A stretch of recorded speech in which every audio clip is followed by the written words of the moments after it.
Hi, and welcome to our Heart Awakening interview series. And today we have a wonderful guest, Taslim Jaffer.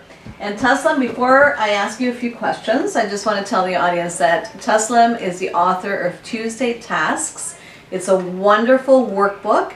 And basically what it is that every Tuesday you begin a new task. So it's a great book, and she'll talk more about this. And also the Make a Wave cards, which are great, and people love those cards. And I think you've been doing quite well with those. And of course, Taslim is an author, a co-author in HEARTMIND WISDOM Collection number 2, which is due to come out towards the end of this year, of 2013. So welcome, Taslim. Thank you. I'm so glad that you're with us today. Thanks for having me. You're welcome. And I know that writing has been something that has been very important in your life, but you sort of went away from writing for a while, didn't you? I did.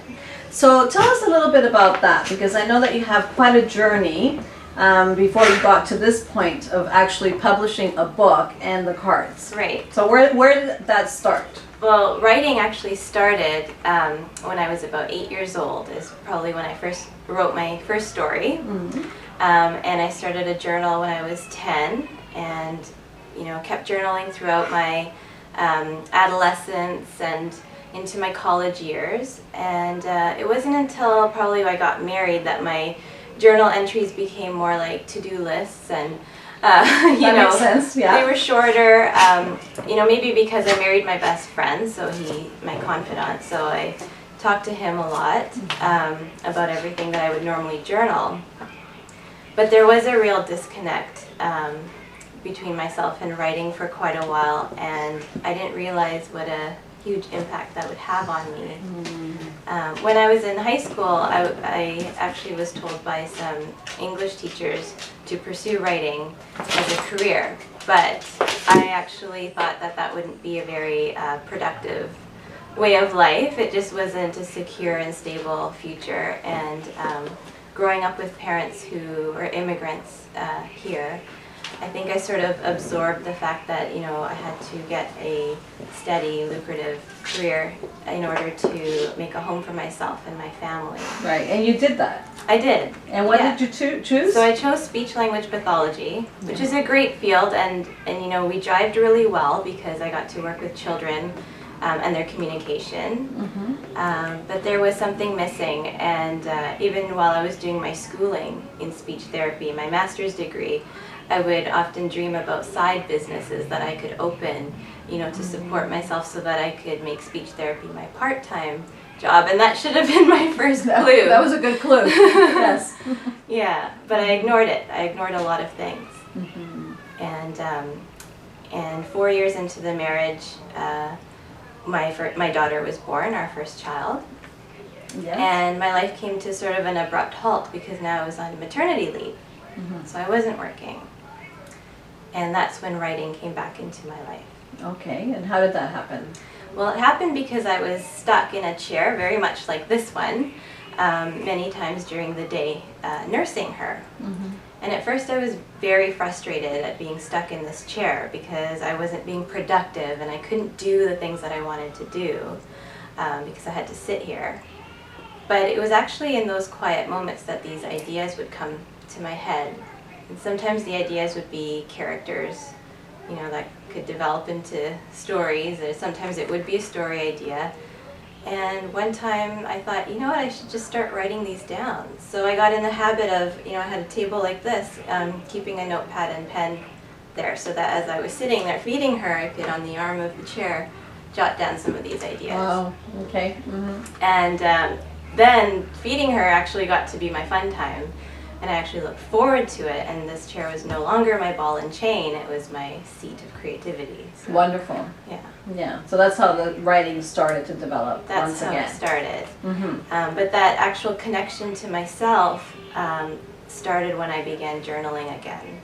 Because I still thought there was something missing, even though I was kind of having fun doing making these little notes and jotting down these stories, I still felt there was something huge missing from my life. And so one evening I put my daughter to bed and I said, I'm gonna pull out my journal. I had to actually go look for it because it had been a year, which is a long time for me to be away from writing to myself. Yes. And as soon as my pen hit the paper in my journal, I realized that that huge thing that was missing was me.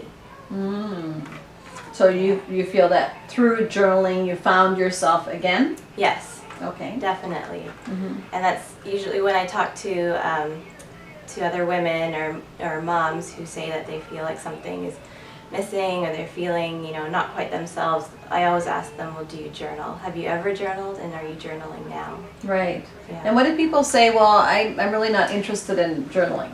Well, people actually more often will say, I don't have the time to do that. Right.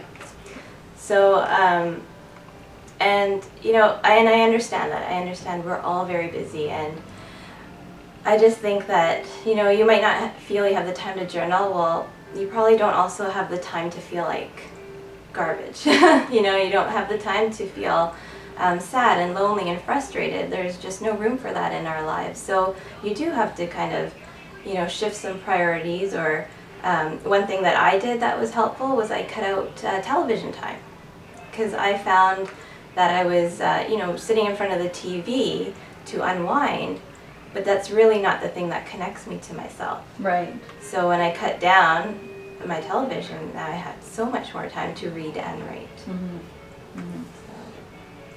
So from journaling, how did you make the transition into actually putting a book together? Well, I went from journaling to blogging. Okay. Yeah, I started a blog called Let Me Out, which is actually alludes to the fact that I had been feeling very trapped by motherhood, by marriage, all of these things that I thought were trapping me. Right. And really I realized it was me who built this box, so it was me who was strong enough to get out of this box. And so I was now giving myself permission to let me out.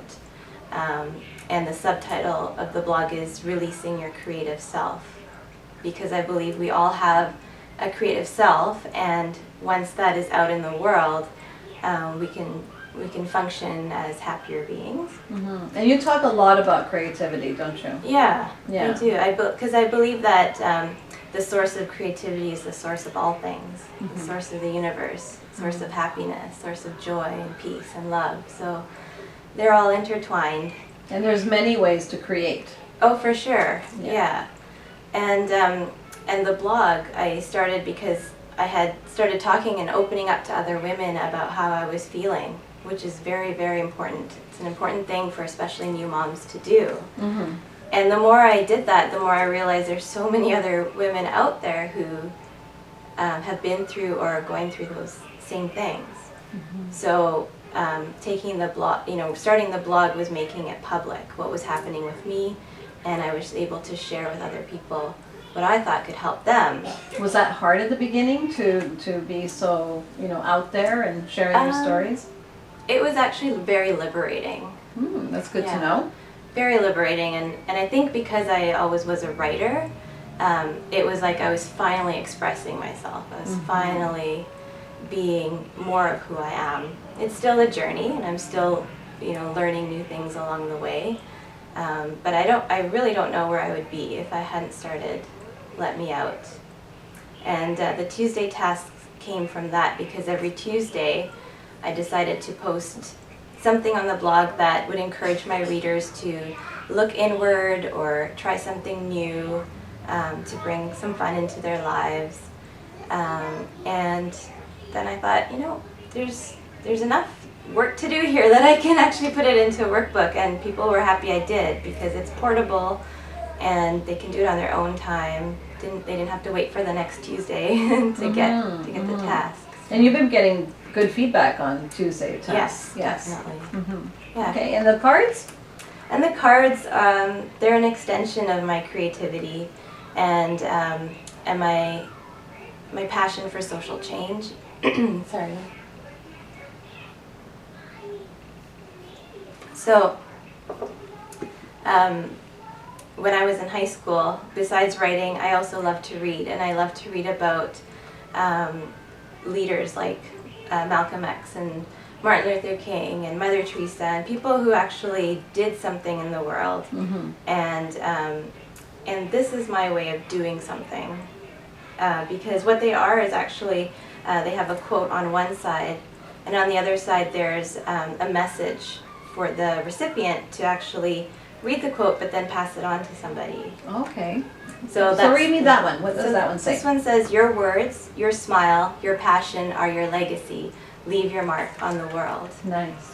Yeah, and all these quotes all have meaning for me, and they came from a different part of my life, and I want these to be like a pay it forward sort of thing. So people are leaving them in coffee shops and in gym lockers, and I'm getting feedback from the people who are giving them away and saying, Wonderful. yeah, it makes them happy, and they go back and check and oh, the card's gone. And so Somebody picked it up. somebody picked it up Yeah. and hopefully changed their day. Wonderful. Yeah. Yes. And I know that you were very excited to be part of the Heart, Mind, Wisdom project. Yes. And what was it about the project that you really interests you? Well, the amazing thing was this was my answer from the universe, because at the end of 2011, I decided to hang up my license as a speech language pathologist because it was taking away time from me pursuing my writing. So that's a huge leap Yes. to go from something steady and lucrative into something that, you know, I didn't know what it was going to be. Right. But I just told God and I just told the universe, I'm just going to give it up and I'm going to ask you for a sign. Please show me that this is the right thing to do. And within 2 months I met you and Joy from Kindness is Key. And you told me about the Heart, Mind, Wisdom collection, and that it's, you know, stories from people who have been in different places emotionally and wanted to share them, and I was like, this is exactly what I want to do. Great. So, Okay. And so if you had one thing to share with the audience, because people all over the world will see this interview, what would it be? well, I believe that the more you are expressing yourself authentically, the happier and the healthier you will be. So don't be afraid to be who you are. If you have that nagging feeling that there is something else out there, trust that there is something else out there for you to do. And always look back to what you did as a child when you didn't have any restrictions or when you were left to do what you wanted. If you spent your whole day reading and writing, that's a good clue that that's something that you can give back to the world. And when you do, I think you'll be happier, and it makes a wave, it causes a ripple, and everybody else around you will feel that joy. Okay. Well, that's wonderful, Taslim. Thank you so much for being with us today. Thank you. Thanks for Thank having you. me.